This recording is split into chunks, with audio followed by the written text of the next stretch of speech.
मोर नाम आब्दुल बातेन। मैं অসমীয়া परिषदर केंद्रीय सभापति।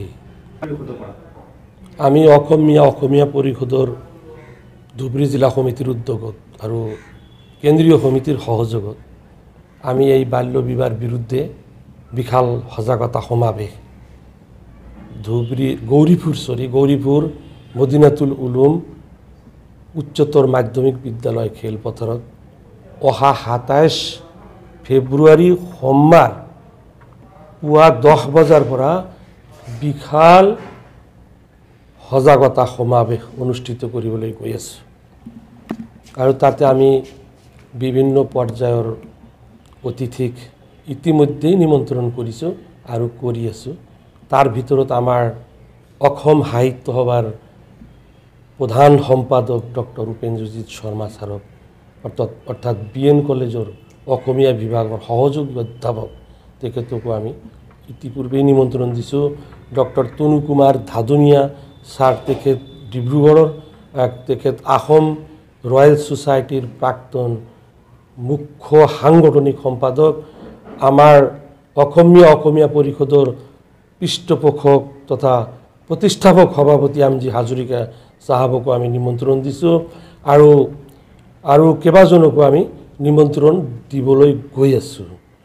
मुठर ओपरत बाल्य विवाह जितो 2006 सनत जितो आईन पास হৈছিল সেই आईनखन आसलते 16 बছर आज 2023 যদি আমি হিসাব কৰো प्राय 16 বছৰ ধৰি ইয়াৰ এই আইন বলবৎ হোৱা নাছিল। কিন্তু আমি বাল্য বিবাহৰ বিৰুদ্ধে আমি সজাগতা সভা এতিয়াও চলাই যাম। বাল্য বিবাহ আসলতে এটো সমাজৰ প্ৰগতিৰ এটো অন্তৰায়, ইয়াত কোনো সন্দেহ নাই। আমি বাল্য বিবাহ কেতিয়াও সমৰ্থন নকৰো, কিন্তু চৰকাৰৰ দায়িত্ব আছিল বেছি। কিন্তু চৰকাৰে দেখা যায় 16 বছৰত ইয়াৰ সজাগতা তেনেকুৱা আমাৰ দৃষ্টিত পৰা নাই আৰু এটো মানে বলবৎ কৰাৰ ক্ষেত্ৰতো কোনো মানে সঠিক পদক্ষেপ লোৱা দৃষ্টিগোচৰ নহয়। আৰু এই আইনৰ নিৰ্দেশনা জাৰি কৰিব লাগিছিল যে ইমান তাৰিখৰ পৰা যদি কোনোবাই বাল্য বিবাহ কৰে তেনেহলে তাৰ বিৰুদ্ধে আমি আইনী ব্যৱস্থা লম, কিন্তু তেনেকুৱা কোনো নিৰ্দেশনা চৰকাৰৰ পৰা অহা নাই। গতিকে আমি ক'ব বিচাৰিছো ইয়াতে চৰকাৰৰ ভুল হৈছে, চৰকাৰেও দুখী আৰু ৰাইজেও দুখী হলেও কম দুখী, কিন্তু চৰকাৰে বেছি দুখী। আমাৰ মাননীয় মুখ্যমন্ত্ৰীলৈ আমি দাবী জনাম যে এই 16 বছৰত যিখিনি বাল্য বিবাহ হৈছে এটা সামাজিকভাৱে হৈছে, আসলতে অসামাজিকভাৱে বিয়াখিনি হোৱা নাই। গতিকে বৈধ বিয়াই কম ক'ব লাগিব আৰু বৈধ স্বামীয়ে হয় এইবিলাক, অবৈধ স্বামীৰ কোনো কোৱাৰ যুক্তি নাই। এই যে 2006 পৰা 2023 এই মাজৰ যে 16 বছৰ, এই 16 বছৰত আসলতে 2006 থকা চৰকাৰ তেতিয়া যিজন চৰকাৰ যিখন চৰকাৰ আছিল সেই চৰকাৰে পদক্ষেপ ল'ব লাগিছিল, সতৰ্ক কৰিব লাগিছিল।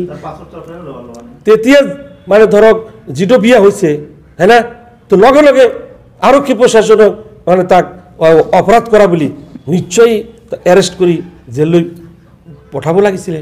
তো সেইবিলাকতো একো কৰা নাই না। তো সেই চৰকাৰেও কৰা নাই, বৰ্তমানৰ চৰকাৰেও তেনেকুৱা দৃষ্টিগোচৰ আমাৰ হোৱা নাই। চৰকাৰ দায়ী। ৰাইজে কৈ আছে চৰকাৰে তো ইমান দিন আমাক সুবিধাই দিছে, আমাক তো মানে সেই বাল্য বিবাহ কৰাৰ কাৰণে তেওঁলোকে যিহেতু বাধা দিয়া নাই, তুলিও লোৱা নাই আৰক্ষী প্ৰশাসনে। যি পক্সো আইনৰ কথা কৈছে, যি চাইল্ড মেৰিজ এক্টৰ কথা কৈছে, এই সম্পৰ্কে সৰ্বসাধাৰণ ৰাইজ জ্ঞাত নেকি? যি সমাজৰ মহিলা মাত্ৰ 11% শিক্ষিতা, সেই সমাজৰ মানুহ কেনেকৈ জানিব? জনাব লাগিছিল, নিৰ্দেশনা জাৰি কৰিব লাগিছিল, সজাগতা কৰাব লাগিছিল। 2 ফেব্ৰুৱাৰী 2023 2 ফেব্ৰুৱাৰীৰ পৰা এই আইন বলবৎ হোৱা আমাৰ দৃষ্টিত পৰিলক্ষিত হৈছে। গতিকে 2 ফেব্ৰুৱাৰী 2023 পূৰ্বৰখিনিক ৰেহাই দিব লাগে আৰু পিছৰখিনিক ল'ব লাগে।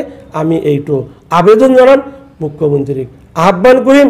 কাৰণ মানুহৰ ভিতৰত যিটো মানে অশান্তিৰ সৃষ্টি হৈছে, বেদনাদায়ক পৰিৱেশ সৃষ্টি হৈছে, আত্মনাতৰ যিটো পৰিৱেশ সেইটো দেখিলে সামাজিকভাৱে সকলোৰে অন্তৰত দুখ বেদনা ভাগি পৰে। গতিকে এইটো আমাৰ নিশ্চয় মুখ্যমন্ত্ৰীলৈ আমাৰ আহ্বান থাকিব আৰু আমি দাবীও কৰিম এইটো।